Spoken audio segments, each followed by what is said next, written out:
చూసాం. అఖండ movie complete అయింది. Editor ఎవడో కానీ బాలయ్య బాబు డైహార్డ్ ఫ్యాన్ అయి ఉంటాడు, లేకపోతే ఎడిట్ చేసే సాహసం ఎవరు చేయరు. ఎడిట్స్ అయితే చాలా బాగున్నాయి బ్రో.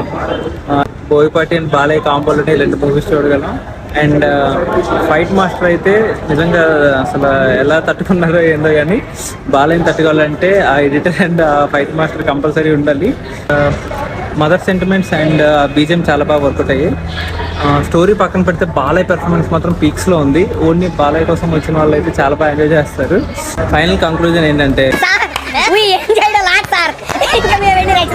నా రేటింగ్ అయితే ఓన్లీ ఫర్ బాలయ్య పెర్ఫార్మెన్స్ 4/5 అండి. స్టోరీ పక్కన పెడితే స్టోరీ లైన్ ఏమి ఉండదు అసలు. సో మూవీకి వచ్చి థియేటర్కి వచ్చి ఎంజాయ్ చేయాలనుకుంటే బాలయ్య ఫ్యాన్స్ కంపల్సరీ ఎంజాయ్ చేస్తారు.